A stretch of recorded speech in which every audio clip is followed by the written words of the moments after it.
ये पहली सिफत ईमान वालों की है कि अल्लाह से डरते हैं। जब अल्लाह का जिक्र होता है तो उनके दिल डर जाते हैं। दूसरी सिफत क्या थी?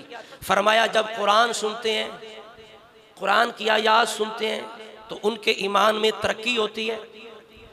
वो सुनते हैं, तवज्जो के साथ गौर करते हैं, अमल का जज्बा रखते हैं, चलने की कोशिश करते हैं, अमल करने की कोशिश करते हैं। इसी तरह वो कुरान का तिलावत भी करते हैं, तर्जमा भी पढ़ते हैं, गौर व फिक्र भी करते हैं, तफसीर भी पढ़ते हैं, अमल का इरादा भी रखते हैं, पूरी कोशिश के साथ मोहब्बत के साथ सुनते हैं। इसी वजह से जब वो गौर करते हैं दिल में और रब की मोहब्बत, उम्मीद, खौफ पैदा होता है। जब दिल के अंदर और खौफ, मोहब्बत, उम्मीद पैदा होती है तो उनका ईमान और ज़्यादा हो जाता है, ईमान के अंदर इजाफा हो जाता है। दूसरे मकाम पे अल्लाह करीम ने एक और अंदाज से इसी बात को बयान फरमाया। व इज़ा मा उन्ज़िलत सूरतुन फमिनहुम मन यक़ूलु अय्युकुम ज़ादतहु हाज़िही ईमाना फ़अम्मल्लज़ीना आमनू फ़ज़ादतहुम ईमानन व हुम यस्तबशिरून। फरमाया जब भी कोई या कुछ सूरत नाज़िल होती है उनमें से कुछ ऐसे लोग होते हैं वो दूसरों से पूछते हैं कि बताओ भाई ये जो सूरत नाज़िल हुई किस किस के ईमान में इजाफा हुआ। ऊंचा कहें सुभान अल्लाह। किस किस के ईमान में इजाफा हुआ? तो वो जो ईमान वाले हैं उनके ईमान को उस सूरत ने और ज़्यादा कर दिया जब उन्हें मालूम होता है, महसूस होता है इस सूरत ने, इस जनाब आयत ने हमारे ईमान को बढ़ा दिया, ज़्यादा कर दिया, तरक्की हो गई। तो रब फरमाता है वहुम यस्तबशिरून, इस पर वो खुशी मनाते हैं, इस पर वो खुश होते हैं। अल्लाह ने कुरान के ज़रिए से हमारे ईमान को ज़्यादा कर दिया। अब आबिज़ वक़ार, अब कुरान, ये रमज़ान है और कुरान का इसके साथ बड़ा गहरा ताल्लुक़ है। इसी वजह से अल्लाह करीम ने कुरान के अंदर खुद फरमाया शहरु रमज़ान अल्लज़ी उन्ज़िला फ़ीहिल कुरआनु हुदल लिन्नासी व बय्यिनातिम मिनल हुदा वल फुरक़ान। कितना गहरा ताल्लुक़ कुरान रमज़ान का। और दूसरे मकाम पे फरमाया इन्ना अंज़लनाहु फ़ी लैलतिल क़द्र, हमने लैलतुल क़द्र के अंदर इस कुरान को नाज़िल फरमाया। इससे भी आगे इतना गहरा ताल्लुक़ है कि जिब्रील रमज़ान में रसूलुल्लाह के पास आते, कुरान सुनते भी सुनाते भी, आपस में दौर होता। आखिरी जो दौर था, आखिरी जो रमज़ान था रसूलुल्लाह की हयात ज़हरी का, उसके अंदर जिब्रील अलैहिस्सलाम के साथ रसूलुल्लाह ने रमज़ान के अंदर 2 दफ़ा पूरे कुरान का दौर फरमाया। पूरा कुरान सुना भी, सुनाया भी, रसूला ने अंदाज़ा भी लगा लिया ये रमज़ान मेरी ज़िंदगी का आखिरी रमज़ान है। इसी वजह से जिब्रील ने 2 दफ़ा मेरे साथ कुरान की दोहराई की है। ऐसा ताल्लुक़ कुरान और रमज़ान का।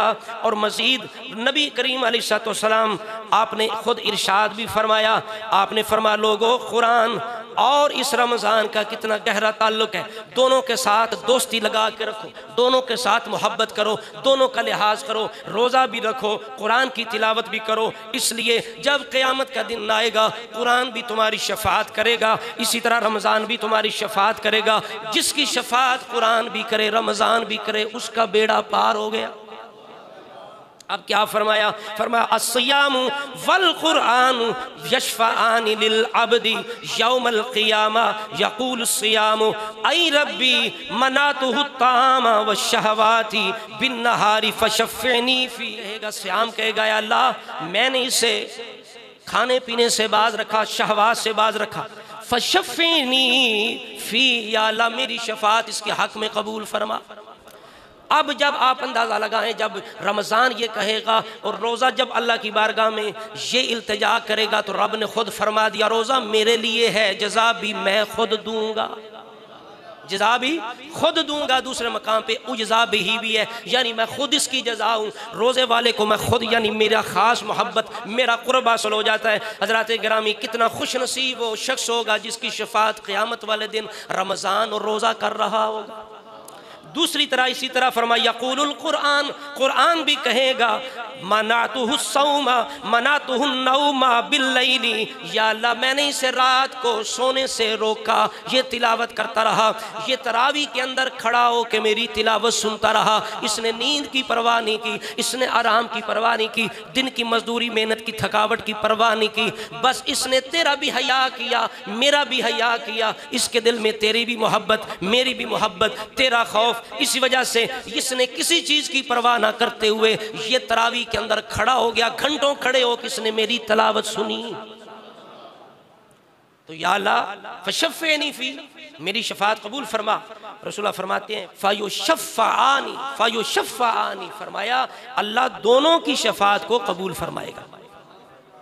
हज़रात गिरामी, हमें गौर करना चाहिए कि हमने आज तो हम अंदाज़ा लगाएं कि हमने कितना कुरान पाक पढ़ लिया है, कितनी तिलावत कर ली है। जिन्हें आता है उससे गौर व फिक्र करना चाहिए। अगर रमज़ान में कुरान नहीं पढ़ेंगे तो कब पढ़ेंगे? क्या कुरान सिर्फ कस्में उठाने के लिए है? सिर्फ कोई चोरी डकैती हो जाए, कोई मसला बन जाए तो ये सिर्फ न्याय के लिए, हलफ के लिए, या कोई मर जाए तो कब्रों के लिए है सिर्फ? इसमें कोई शक नहीं, नेकी कोई भी फौशुदगान को नफ़ा देती है। लेकिन हमने कुरान को किस हैसियत से अब देखते हैं और कहाँ इसकी हैसियत हमने बना दी। खूबसूरत से खूबसूरत छपाई है, खूबसूरत से खूबसूरत उसका गिलाफ आ गया है, खूबसूरत जगह पे हम सजा के रख देते हैं। लेकिन कुरान इसके लिए तो आया नहीं है, तो तिलावत के लिए, अमल के लिए। तो तिलावत हम रमज़ान में नहीं करेंगे तो कब करेंगे? ये हर बंदे को गौर व फिक्र करनी चाहिए। तिलावत करनी चाहिए और तरावी के अंदर सुनना चाहिए। ये ताकत, ये जवानी, ये जिंदगी, ये हमेशा नहीं रहेंगे। अफसोस करेंगे हम, हाथ मलेंगे, तलियां मलेंगे, वक्त गुजर जाएगा। इसलिए ये जवानी, ये ताकत अगर तरावी के अंदर आपको खड़ा नहीं कर सकती तो ये क़यामत वाले दिन कैसे आपको खड़ा करेगी वहां अल्लाह की बारगाह में। इसलिए अपने अंदर रब का खौफ पैदा करें, मोहब्बत पैदा करें, रब की बारगाह का हया पैदा करें। रमज़ान अभी इब्तदा है, उसकी शुरुआत है, अभी वक्त है। फिर ये ना हो कि आप पछतावे क्या हो जब चिड़ियाँ चौंकें खेत, तो ये मामला ना हो।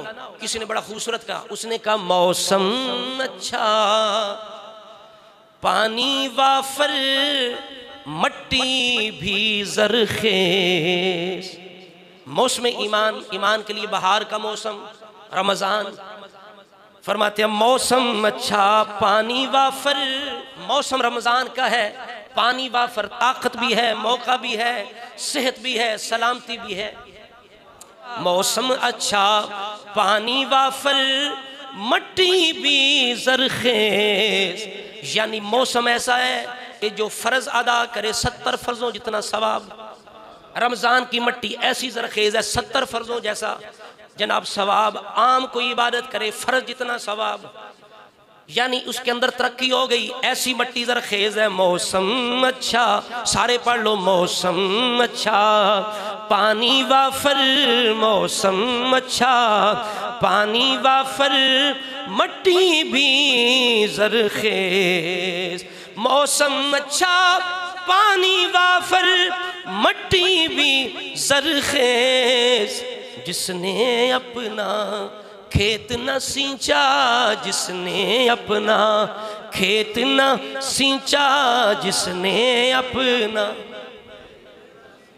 जिसने ईमान की खेती को हरा भरा नहीं किया, मेहनत नहीं की, उसकी जनाब गोडी नहीं की, उसको शराब नहीं किया, मेहनत नहीं की, अच्छा बीज नहीं डाला, उसकी देखभाल नहीं की, जिसने अपना खेत न सींचा, जिसने अपना खेत न सींचा, वो कैसा दहकान, वो कैसा मुसलमान है जो रमज़ान के अंदर भी अपनी ईमान की खेती को हरा भरा ना कर सके, उससे मजीद उस फसल के अंदर बहार ना ला सके। रसूल ने वाज़े फरमा, लोगो बड़ा महरूम शख्स है, बदबख्त शख्स है, हलाक हो जाए जो रमज़ान को पा के भी उसके कानों पर जनाब जूं भी ना रेंगे, महसूस ही ना करे। रमज़ान आ गया, वही आदत, नमाज के लिए मस्जिद में हाजिर नहीं, तरावी के लिए नहीं, इसलिए रोज़ा नहीं, कोई दीन वाला काम नहीं, कोई ईमान वाला काम नहीं, कोई मुसलमानी वाला काम नहीं। वो कितना महरूम शख्स है।